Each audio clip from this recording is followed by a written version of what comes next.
آپ مجھے صرف ایک ایمانداری سے بتائیں کہ آپ نے وہ دین لینا ہے جو ابو بکر عمر عثمان و علی کو نبی الاسلام نے تعلیم دی ہے، یا وہ دین جو آپ کو آپ کے بزرگوں نے دیا ہے؟ بتائیں۔ تو جب صحیح بخاری میں 1010 نمبر حدیث ہے کہ حضرت عمر کہتے ہیں اللہ جب تک تیرے نبی ہم میں موجود تھے ہم ان کے وسیلے سے تجھ سے بارش مانگتے تھے، اور وسیلہ پنجابی والا نہیں، ان سے دعا کرواتے تھے، وسیلہ شخصی۔ آج ہم تیرے نبی کے چچا کو لے کے آئے۔ اس وقت ہمارے بریلوی لوگ کدھر تھے کہ وہ ان سے کہتے کہ بھئی رسول اللہ کی قبر پہ جا کے مانگ لیں؟ یہ آپ کیا وہابیوں والا عقیدہ دے رہے ہیں؟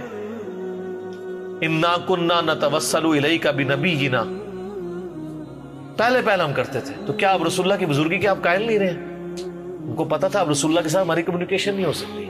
اور مسلم شیعہ میں تو حدیث ہے ایک سفر میں جب پانی کم پڑ گیا تو حضرت عمر نے کہا یا رسول اللہ آپ پانی کا یہ پیالہ اس میں انگلیاں ڈالیں اور برکت جاری فرمائیں، تو انہوں نے نہیں کہا یا رسول اللہ قبر رسول پہ میں حاضر ہوں، جس نے وہ شیخ احمد رفاعی کا واقعہ لکھا ہے فضائل درود میں، شیخ زکریا کاندلوی نے اور فضائل سنن میں، کہ وہ 555 ہجری میں کہتے ہیں یا رسول اللہ قبر مارے سے ہاتھ باہر نکالے، میں نے بوسہ دینا ہے، تو کہتے ہیں 90,000 کی موجودگی میں ہاتھ باہر نکل آیا۔ 90,000 کی موجودگی میں اگر ہاتھ باہر نکلے تو کتنے بندے دیکھ سکتے ہیں اسے؟ 150-200 سے زیادہ بندہ نہیں دیکھ سکتا، یا تو ہے وہاں کیمرہ فٹ ہو اور باہر کوئی LCD بڑی بڑی سکرینیں ہوں سب۔ اور مسجد نبی میں تو 90,000 کا مجمع آج سے 100 سال پہلے بھی نہیں آتا تھا، یہ تو توسیع اب ہوئی ہے 80s کے اندر، سب کہانیاں ہیں۔ اور پھر ساتھ لکھا ہے کہ وہ ان مجمع میں جو ہے نا وہ شیخ عبدالقادر جیلانی کا بھی نام ذکر کیا جاتا ہے، کول ہی ذکر کیتا جاتا ہے۔ یار میرا ایک معصومانہ سوال ہے، سیدہ فاطمہ تو حضور کی وفات کے بعد اس غم میں مر گئی کہ میں اپنے باپ کو نہیں دیکھ پاؤں گی، ان کے دماغ میں یہ نہیں تھا؟ حضرت عائشہ سے کچھ ضعیف حدیث ثابت کریں جو اس قبر کے 7 اجرے میں رہی ہیں 47 سال تک وفات کے بعد، 58 ہجری تک، کہ کبھی انہوں نے نبی اسلام کو قبر پہ ملاقات کی ہو۔ یار ملاقات ہوئی ہوتی تو یقیناً وہ ذکر کرتی۔ اچھا حضرت عائشہ کو خواب میں دیدار مصطفیٰ کیوں نہیں ہوتا تھا؟ اور آپ سمجھ سکتے ہیں کہ کسی کو اور وہ چھپا جائے؟ صحابہ کرام تو ہر بات ظاہر کرتے ہیں، جن کو زیارتیں ہوئی ہیں انہوں نے بتایا ہے کہ ہمیں زیارت ہوئی ہے۔ ابن عباس نے نہیں بتایا تھا کہ میں نے ایک دوپہر کو مسند احمد میں آتا ہے خواب میں دیکھا کہ نبی علیہ السلام نے خون کی شیشی اٹھائی ہوئی ہے اور آپ فرمایا میں کربلا میں صبح سے اپنے حسین اور اس کے ساتھیوں کا خون جمع کر رہا ہوں، تو میں کانپ کے اٹھا۔ ابن عباس کہتے ہیں وہ دن اور وقت نوٹ کیا، اسی دن 61 ہجری میں 10 محرم کے دن حسین ابن علی ان کے ساتھیوں کو شہید کیا گیا تھا۔ تو خواب تو انہوں نے بیان کیے ہیں، حضرت عائشہ کو خواب بتائیں۔ ہم نے ایک دفعہ ایک نا سوشل ایکسپیریمنٹ پرفارم کیا، یہ سوشل ایکسپیریمنٹ بھی ہوتے ہیں نا، آپ کو پتا ہے یوٹیوب پہ کافی ویڈیوز رکھی ہوئی ہیں، وہ پیسے سوٹ دیتے ہیں دور کیمرہ لے کے کھلوتے ہیں، اور جس نہیں چکتا ہے نا پھر وہ بندہ میرے پہ بٹوا گرا تھا، تو تھوڑے مسلمان جتنے نے زیادہ تر وہ کہتے ہیں کوئی نہیں سامتا، پتہ ہی نہیں، بہت کم ہے جو۔ ہم نے بھی ایک سوشل ایکسپیریمنٹ کیا ایک بریلوی بھائی کے ساتھ، ہم نے اسے بتایا کہ یار ایک بندہ ہے وہ یہ کہتا ہے کہ نبی علیہ السلام جب فوت ہوئے تو آپ کی مبارک زبان اور ہونٹ ہل رہے تھے اور آپ کہہ رہے تھے امتی امتی، دفنانے سے تھوڑی دیر پہلے۔ اس بندے کے بارے میں آپ کیا رائے ہے؟ اس نے جو بات کی ٹھیک ہے؟ وہ کہتے ہیں نہیں واقعی یہ بات صحیح ہے، عشق دی گل ہے، جو ہے گا حضور تے امتی امتی کرتے سن۔ ان کا ایک اور مولوی ہے، اس نے تقریر میں کہا بھی جو بھی محمد کی عبادت کرتا تھا جان لو محمد مر چکے ہیں، اور جو اللہ کی عبادت کرتا ہے وہ جان لے کہ اللہ کو ابھی موت نہیں آئی۔ وہ کہتا ہے کیڑا فلانا ٹینگا گستاخ رسول ہے، انہوں نے کہا ایڑا فلانا ٹینگا جنہوں تو پہ کہنا نہیں ابو بکر صدیق دا خطبہ ہی بخاری وچ، اور جڑا دوسرا فلانا ٹینگا ہے نا جڑا جنہوں تو رحمت اللہ علیہ کہہ رہے ہو قاسم نوتوی یا بے ہاتھ لکھ دئی کہ حضور کی روح نکلی نہیں گلے میں اٹکی تھی۔ اب یہ عشق والی بات ہے۔ اور یار جن صحابہ نے حضور کی جان بچانے کے لیے بخاری مسلم میں آتے ہیں غزوہ احد و بدر میں جانے دی ہیں، انہوں نے حضور کے ہونٹ ہلتے ہوئے اس حالت میں دفنا دینا تھا آپ کو؟ انہوں نے دھوکے میں نہیں پڑ جانا تھا کہ نبی اسلام فوت ہوئے ہیں یا زندہ ہیں؟ کچھ چیک ہے اس وقت، کوئی اس طرح کی چیزیں تھی، سب کہانی ہے۔ اور حضرت ابو بکر کو بھی دیکھیں کیا تربیت ہے۔ مجھے بتائیں کسی شخص کی میت پہ اس کی لیے تعریفی کلمات کیے جاتے ہیں یا ایسے کلمات جس سے وہ کنڈیم ہو رہا ہو؟ تعریفی۔ تو وہاں تو سیدنا ابو بکر کو چاہیے تھا نبی الاسلام کی شانیں بیان کرتے کہ آپ کو اللہ نے شب معراج میں آسمانوں کی سیر کروائی، آپ کو اللہ تعالیٰ نے اپنا محبوب بنایا، انبیاء کی امامت کروائی۔ خطبہ کیا ہو رہا ہے؟ اتنا سخت ہے قرآن و حدیث کے مطابق. من کانا یعبد محمدا فإن محمد قد مات. اور آپ دیکھیں بغیر پروٹوکول کے رسول اللہ کا نام لیا جا رہا ہے. سیدھا سیدھا جو محمد کی عبادت کرتا تھا محمد رسول اللہ بھی نہیں کہا, سیدنا و مولانا بھی نہیں لگایا, کیونکہ اس زمانے میں یہ اس طرح پروٹوکول کے بغیر بات کرنا گستاخی شمار نہیں ہوتا تھا.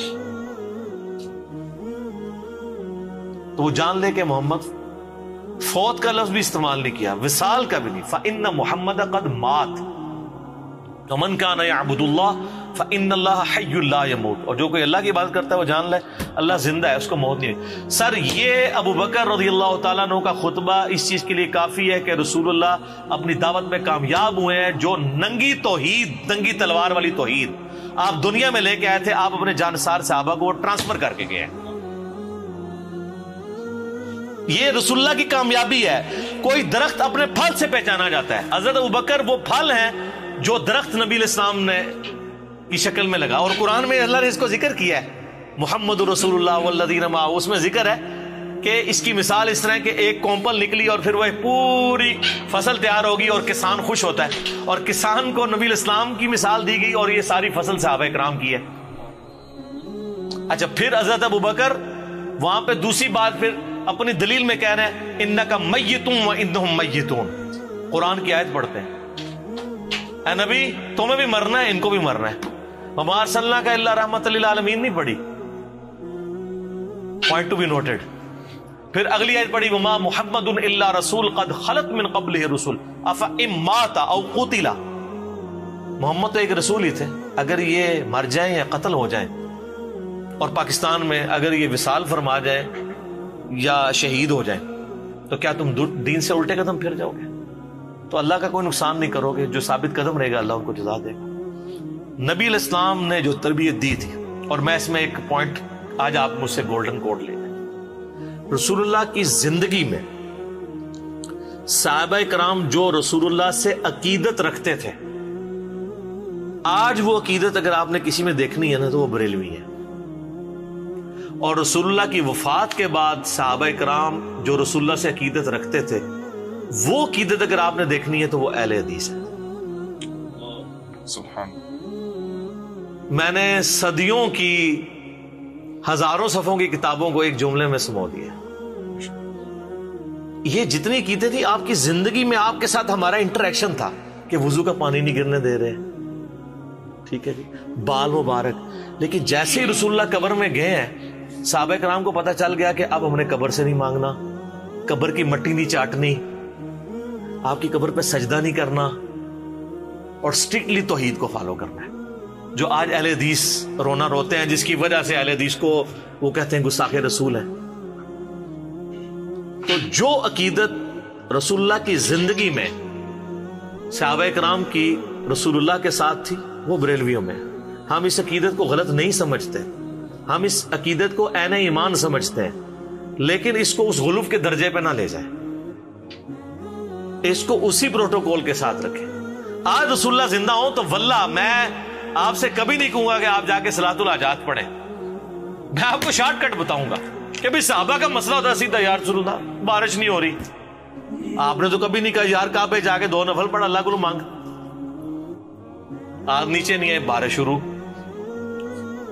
صحیح بخاری, ایک صحابی کی ڈیوٹی لگائی, کام کر کے وہ قلعے سے چھلانگ لگائی, پنڈلی کی ہڈی ٹوٹ گئی.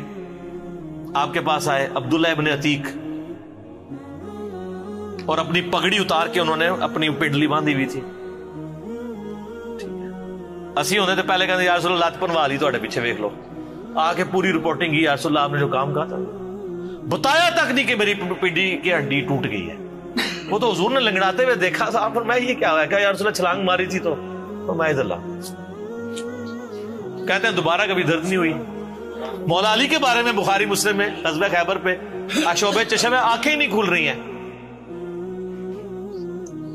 تو رسول اللہ صلی اللہ علیہ وسلم جب تک زندہ تھے نا, آج بھی زندہ ہے اپنی قبروں میں آخرت کی زندگی کے ساتھ. اس دنیاوی زندگی میں تو اس کا پروٹوکول دنیاوی زندگی والا تھا, جیسے ہی قبر میں گئے تو آخرت کا پروٹوکول شروع ہو گیا.